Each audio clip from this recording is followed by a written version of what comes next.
Hello बच्चों, इस question में गिवन है the graphical solution of 3x minus 6 greater than equal to 0 is. Solve करते हैं बच्चों क्वेश्चन को। इस क्वेश्चन के लिए जो की कॉन्सेप्ट है वो देख लेते हैं यहाँ से हम। की कॉन्सेप्ट की अगर हम बात करें तो यहाँ पर x इक्वल टू सी किसको रिप्रेजेंट करता है? A line parallel to y axis. ठीक है, ये इसको रिप्रेजेंट करता है। ठीक है, तो ये चीज़ हमें यहाँ पर ध्यान रखनी है। क्लियर है? सॉल्व करते हैं क्वेश्चन को। अब इस क्वेश्चन में अगर हम देखें यहाँ पर तो हमें गिवन है, यहाँ पे हमें ग्राफिकल सॉल्यूशन बताना है किसका?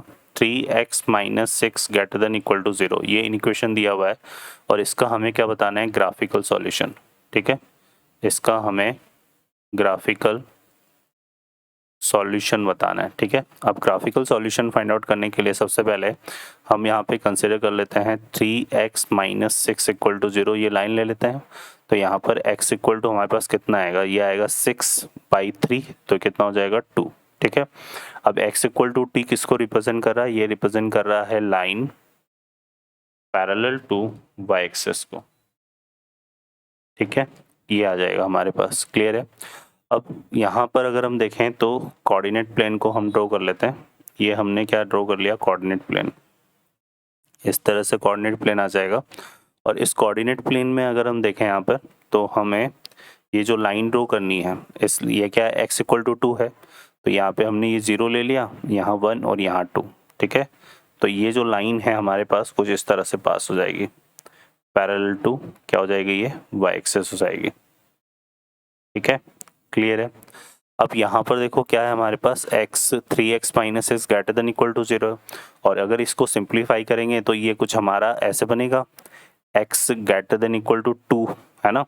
ग्रेटर देन इक्वल टू 2, देखो इक्वलिटी का मतलब होता है कि लाइन हमारे पास कंप्लीट इस तरह से फॉर्म होगी।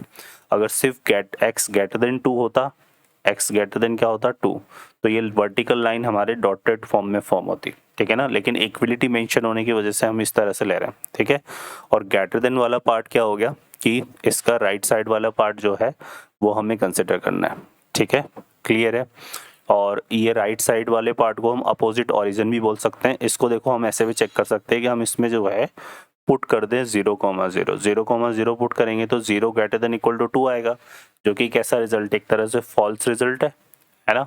और फॉल्स रिजल्ट है तो हमें यहाँ पर जो शेडेड रीजन लेना होता है वो कौन सा हो जाता है? Opposite to origin. तो यहाँ पर हम जो शेडेड रीजन लेंगे वो कौन सा होगा? Opposite to origin. तो ये हमारे पास शेडेड रीजन आ जाएगा कुछ इस तरह से।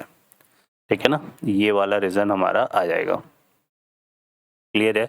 और साथ में इंक्लूड करेंगे किसको? लाइन को। किसको इंक्लूड करेंगे? लाइन को। तो ये पूरा का पूरा जो रीजन है हमारा किसको रिप्रेजेंट करेगा बच्चों? x greater than equal to 2 को ये रिप्रेजेंट करेगा।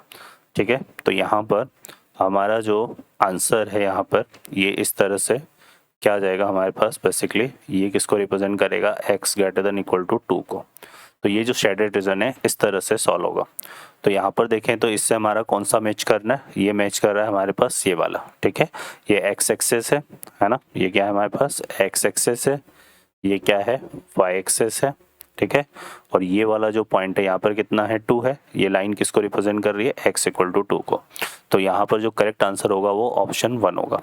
ओके बच्चों, I hope you understand well. Best of luck, thank you.